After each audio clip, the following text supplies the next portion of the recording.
ఉంటే చామల కిరణ్ కుమార్ ట్వీట్ నిన్న మీరు చూసుంటే నేను ఆయన ట్వీట్కి రిప్లై ఇచ్చే పరిస్థితి ఉండదు, ఎందుకంటే ఆయన బ్లాక్ చేసిండు కాబట్టి దాని స్క్రీన్ షాట్ తీసి దాన్ని కింద పెట్టి పైన నా రిప్లై ఇవ్వాల్సిన పరిస్థితి ఉంటుంది.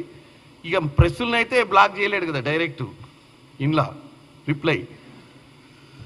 సో మన Twitter Tillu English full, subject nil. Twitter Tillu ఇంగ్లీష్లో రాసిన ట్వీట్ని చూస్తే ఇంగ్లీష్ ఫుల్లు, దాంట్లో ఏం రాసిండే చూస్తే సబ్జెక్టు నిల్లు. ఎప్పుడు అమెరికా పోయి వచ్చినా ఆ తెల్లోళ్ళు ఆయనకు పరకాయ ప్రవేశం చేస్తారేమో ఇంగ్లీష్లో ఉంటాడు మూమెంట్ ఒక నెల రోజుల దాకా ఇంగ్లీష్. మొన్న ఘోష్ కమిషను కేసీఆర్ గారిని ఆ రోజు ఎంక్వైరీ చేసే రోజు కూడా ఫుల్ ఇంగ్లీషే మాట్లాడుతుండే. అమెరికా వాళ్ళు వచ్చిన నేను ఏదో వింటున్నా, అంటే టీవీ సైడ్ చూడకుండా ఇటు సైడ్ చూసింటే ఎవరో మాట్లాడుతున్నట్టు, ఎవరబ్బా బ్రిటిషర్ అమెరికన్ వచ్చినట్టు తిరిగి చూస్తే కేటీఆర్ మాట్లాడుతుంది. అంటే అమెరికా నుంచి వచ్చిన ప్రతిసారి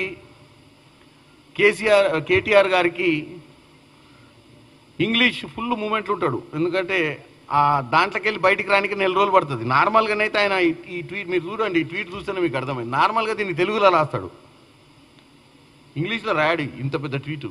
దీంట్లో ఏంది అంశం, సారాంశం ఏంటంటే దీన్ని తెలుగులో రాయొచ్చు, ఎందుకంటే ఫార్ములా ఈ కేసు విషయంలో మళ్ళీ ఆయన సోమవారం రోజు మళ్ళీ పిలిచిర్రు, ఈడీ పిలిచింది. పిలిస్తే దానికి సంబంధించిన ఏసీబీ పిలిచింది. దానికి సంబంధించిన దాని మీద ముఖ్యమంత్రి గారి మీద అక్కసు వెళ్ళగలుస్తూ ఇక నువ్వు నేను ఛాలెంజ్ చేసుకుందాం. నేను ఈ మధ్య ఇంకోటి ఇన్సిడెంట్ జరిగిందని నాకు నిన్ననే ఎవరు చెప్తారు వాళ్ళు. ఈ మధ్య ఆయన అమెరికా పోయినప్పుడు ఎవరు ఆయన చూసి మహేష్ బాబు లెక్కున్నావు అని అన్నాడంట. అదో పెద్ద పరిశాన్ పట్టుకుంది. ఇప్పుడు ఈ మహేష్ బాబు అని చెప్పిన కాంచి ఒక్కడి సినిమాలో కబడ్డీ ఆడినట్టు నిన్న ఆయన ఈ ట్వీట్లో ఛాలెంజ్ ఏంటంటే ఒక్కడి సినిమాలో మహేష్ బాబు కనుక కబడ్డీ ఆడతాడు కదా, అట్లా అన్నట్టు రా, నువ్వు ముఖ్యమంత్రివి కదా, ఎందుకు అనవసరంగా పబ్లిక్ పైసలు ఖర్చు చేసి ఎంక్వైరీ కమిషన్లు ఈ కోర్టులు ఇవన్నీ ఎందుకు, మన ఇద్దరం కలిసి చలో తాడోపేడో తెలుసుకుందని రమ్మంటుడు. ఎవరిని? ముఖ్యమంత్రి రేవంత్ రెడ్డి గారిని. నీ మీద కూడా పాత కేసులు ఉన్నాయి కదా, నా మీద కూడా కేసు ఉంది కదా, ఇక మన ఇద్దరం ఇవన్నీ ఈ ఊకే ఏసీబీలు ఈ కోర్టులు ఇవన్నీ కచేరీలు ఎందుకు, ఆల్రెడీ రాష్ట్రం అప్పులపాలైందని కూడా ఈ కేసులన్నీ బంద్ చేద్దాం, ఇద్దరం కలిసి నడి రోడ్డు మీద వద్దాం, వచ్చి లై డిటెక్టర్ టెస్ట్ పెట్టుకుందాం. పెట్టుకుంటే నువ్వు లయ్యా నేను లయ్యా అంటుండు. నేనేమంటున్నాయా, లయ్యి వయ్యి కాదు, కానీ నువ్వు డిటెక్టర్ టెస్ట్లకు రాలేని విషయం అయితే ఆయన పెట్టింది ఇదే సబ్జెక్టు.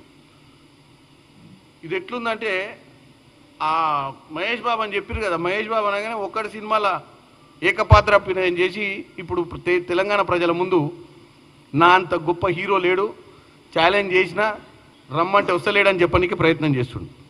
గతంలో మేము ఎప్పుడో ఒక అంశం వచ్చినప్పుడు వైట్ టెస్ట్ చేయించుకోమని చెప్పినాం.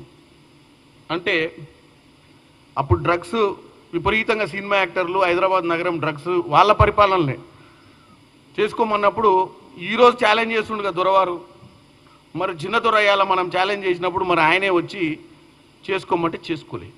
సరే నేను ఆయన వాడిండు అని నేను అంటలేను, నీ ఒక ప్రజా ప్రతినిధిగా నీ మీద ఒక అబాండా వచ్చినప్పుడు దాన్ని సరిదిద్దుకునే ప్రయత్నం చేసేది ఉండే. మరి ఈరోజు ఎందుకు ఛాలెంజ్ చేస్తున్నావు కేటీఆర్ గారు అంటే ఫ్రస్ట్రేషన్ పీక్కి వచ్చింది.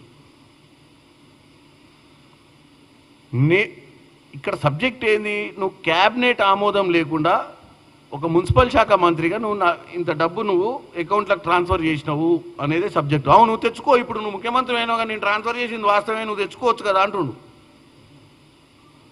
ఇక్కడ సబ్జెక్ట్ ఏంటంటే నువ్వు చేసింది తప్పు కాబట్టి ఎంక్వైరీ నడుస్తుంది, నీ స్వలాభం కోసం ఆ రోజు నీ మిత్రులకు సపోర్ట్ చేస్తామన్న ఆలోచనతోటే నువ్వు క్యాబినెట్ ఆమోదం లేకుండానే నువ్వు ఒక మున్సిపల్ మంత్రిగా ఉండి స్వనిర్ణయం తీసుకొని నువ్వు ఒక అకౌంట్లోకి వెళ్ళి ఫారెన్ ఎక్స్చేంజ్ అంటే ఆర్బీఐ గైడ్లైన్స్ ప్రకారం పర్మిషన్ తీసుకోకుండా 44 కోట్ల రూపాయలను నువ్వు ట్రాన్స్ఫర్ చేసిందనేది నీ మీద అభియోగం. అంటే ప్రజలకు మనం ఏం చెప్తున్నావు, అవునబ్బా నేను కొట్టినా, ఎందుకు కొట్టినా, నేనేమన్నా నల్ల పైసలు ఇచ్చినా, తెల్లయ్య కదా కొట్టినే అంటావు, తెల్లయ్య కాదు నల్లయ్య కాదు, నువ్వు కొట్టుడే తప్పు అనేది ఇక్కడ. దాన్ని కూడా నువ్వు సమర్థించుకునే ప్రయత్నం చేయడం అంటే నీకు ఒకటి అంబేద్కర్ రాసిన రాజ్యాంగం మీద ఇప్పుడున్న కోట్ల మీద నీకు నమ్మకం లేదు.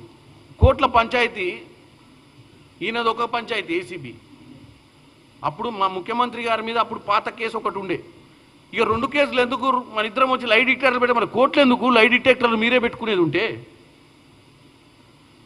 నువ్వు ఒక ప్రజాప్రతినిధి వెయ్యుండి ప్రజలకు నువ్వు ఆదర్శంగా నిలబడాల్సిన వెయ్యుండి కోర్టుల మీద పోలీస్ ఎంక్వైరీల మీద పెట్టుబడి ఎందుకు పెట్టాలి, మనమే తెలుసుకుందాం రా అని చెప్పేదాన్ని బట్టి చూస్తే నీ అవివేకము కనపడుతుంది ఇక్కడ.